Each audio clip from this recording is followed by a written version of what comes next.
नमस्कार दोस्तों, मैं डॉक्टर सागर मुंदड़ा, साइकाइट्रिस्ट, सेक्सोलॉजिस्ट और डी एडिक्शन एक्सपर्ट। मैं मुंबई और महाराष्ट्र के कई जगहों पे प्रैक्टिस करता हूं और ऑल ओवर इंडिया हम ऑनलाइन कंसल्टेशंस पेशेंट्स के लिए लेते हैं, उनके मेंटल हेल्थ के लिए, उनको सपोर्ट करने के लिए पूरी कोशिश करते हैं।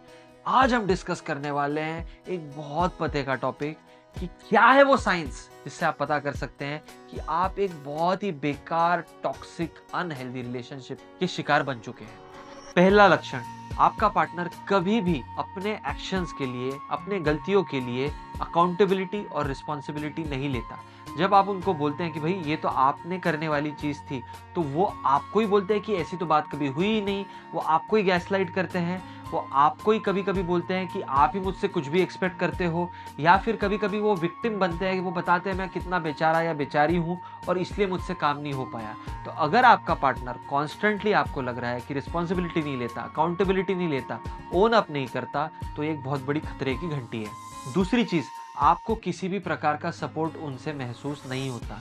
आपको लगता है कि जब आप उनके साथ हैं तो आपको हमेशा ऐसे लगता है कि आप पे तीर आ रहे हैं, और वो जो तीर है वो बहुत ज़्यादा डिस्ट्रक्टिव क्रिटिसिज्म के हैं। आपको कभी भी ऐसा नहीं लगता कि आप शांति से उनसे कोई बात कर सकते हैं। आप एक वल्नरेबल तरीके से उनसे आपके मन की बात कह नहीं पाते।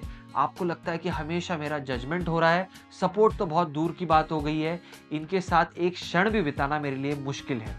अगर आपको ये टेस्ट करना है कि आपके पार्टनर आपके लिए सपोर्टिव है या नहीं है, तो खुद से ये सवाल पूछिए कि when was the last time, आखिरी बार ऐसा कब हुआ था जब मेरे स्पाउस ने या मेरे पार्टनर ने मुझे अपने कंफर्ट जोन से बाहर जाने के लिए मदद की थी।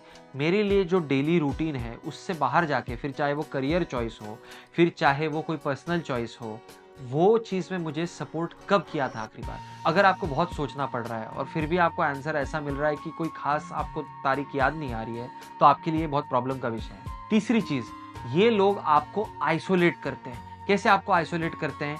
ये आपके फैमिली के बारे में या आपके फ्रेंड के बारे में हमेशा आपको भला बुरा कहते हैं।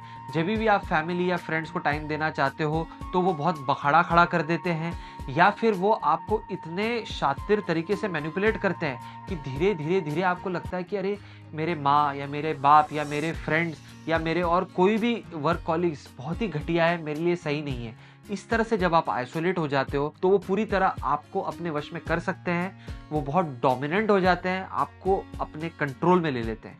आप अगर ये चीज़ समझ भी जाओ और आप बोलो कि मैं ये नहीं करूँगा, तो फिर वो आपको धमकी देते हैं। एक तो आप आपके दोस्तों को चुनिए या फिर मुझे चुनिए, एक तो आप आपके पेरेंट्स को चुनिए या फिर मुझे चुनिए। अगर आपको आपका पार्टनर साइड्स चूज करने के लिए मजबूर कर रहा है तो वो आपके लिए सही नहीं है। चौथी चीज, आपके पार्टनर की पर्सनैलिटी बहुत ही ज्यादा अटैकिंग है। देखिए दोस्तों, जहाँ पे दो बर्तन है वहां पे थोड़ा तो आवाज आएगा ही।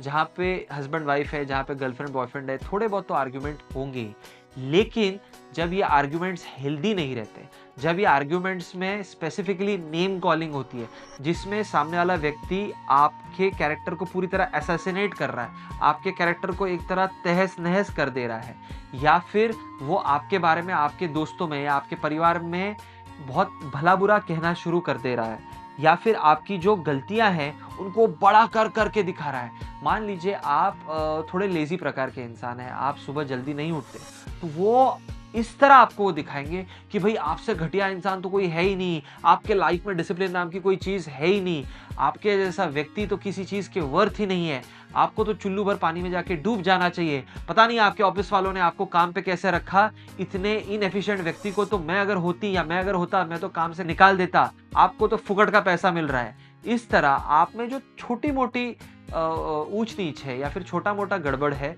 उसको वो 10 टाइम्स 100 टाइम्स एम्पलीफाई करके बताते हैं। तो अगर इस टाइप का अटैकिंग पर्सनैलिटी है आपके पार्टनर का, तो आपको वहां से निकल जाना चाहिए। अगला पॉइंट है दोस्तों, स्टोन वॉलिंग। इसमें आपका पार्टनर आपको साइलेंट ट्रीटमेंट देता है। वो साइलेंट ट्रीटमेंट इस चीज के लिए नहीं देता क्योंकि वो दुखी है या फिर उसको टाइम चाहिए वो चीज को प्रोसेस करने के लिए जब आपका झगड़ा हुआ है। वो साइलेंट ट्रीटमेंट आपको इसलिए देता है क्योंकि फिर आपको बुरा फील हो, आपको गिल्टी फील हो, आपको जो इमोशनल सपोर्ट चाहिए वो ना मिले, और फिर वो बार्टर में या फिर वो बार्गेन में आप हार जाए, और आप उनके पास हाथ फैलाए जाए और उनको बोले कि सॉरी मेरी गलती हो गई, प्लीज़ मुझसे बात करो ना। तो अगर आपके साथ ये स्टोन वॉलिंग हो रही है, साइलेंट ट्रीटमेंट हो रही है, तो भी आपने सतर्क हो जाना चाहिए। अगली चीज़, अगर एक ही पार्टनर वन साइडेड कॉम्प्रोमाइज़ कर रहा है, मतलब अगर एक पार्टनर अपना 100% दे रहा है और दूसरा पार्टनर कुछ भी नहीं दे रहा है रिलेशनशिप में, तो ये बहुत बड़ा गड़बड़ का विषय है। फॉर एग्जाम्पल मान लीजिए पति जो है वो 12 घंटे काम कर रहा है ऑफिस में जाके, ऑफिस जाता है उसके पहले वो खाना भी पकाता है, उसके पहले वो ग्रोसरी भी ऑर्डर करता है, बच्चे को नहलाता है, धुलाता है, वापस 12 घंटे काम करने के बाद वो आता है, जब वो वापस ऑफिस से 9 बजे आता है तो वो बच्चे को वापस खाना खिलाता है, लॉन्ड्री भी वही करता है, और जो फीमेल है और जो वाइफ है वो महारानी की तरह बैठी रहती है।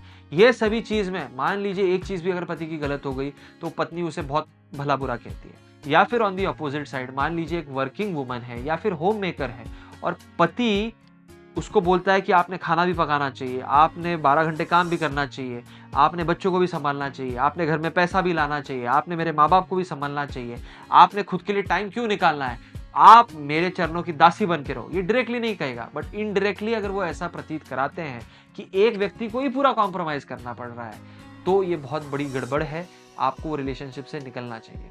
और आखिरी चीज़, अगर आपके रिलेशनशिप में कंटिन्यूअस आर्ग्यूमेंट्स होते हैं, आर्ग्यूमेंट्स तो हर रिलेशनशिप में होते हैं दोस्तों, लेकिन अगर छोटी-छोटी बातों पे आर्ग्यूमेंट्स होते हैं, घंटों-घंटों तक आर्ग्यूमेंट्स होते हैं और आर्ग्यूमेंट्स का पर्पस ये नहीं होता कि हमें दोनों को मिलके सॉल्यूशन पे जाना है। आर्ग्यूमेंट का पर्पस अगर ये है कि दोनों पार्टनर खुद को सही प्रूव करना चाह रहे हैं, तो ये रिलेशनशिप भी बहुत ही ज़्यादा गड़बड़ है। It is a red flag और ऐसे रिलेशनशिप से आपको निकल जाना चाहिए। तो दोस्तों, अगर आप या आपका कोई दोस्त इस तरह के टॉक्सिक रिलेशनशिप में है तो उससे बाहर निकलिए। अगर आप खुद नहीं निकल पा रहे हैं तो please mental health professional, psychiatrist या साइकोलॉजिस्ट के पास जाइए। हम ऑनलाइन आपके लिए अवेलेबल है, बट प्लीज़ प्लीज़ प्लीज़ आपके पास ऑप्शन है, ये चीज़ हमेशा याद रखिए।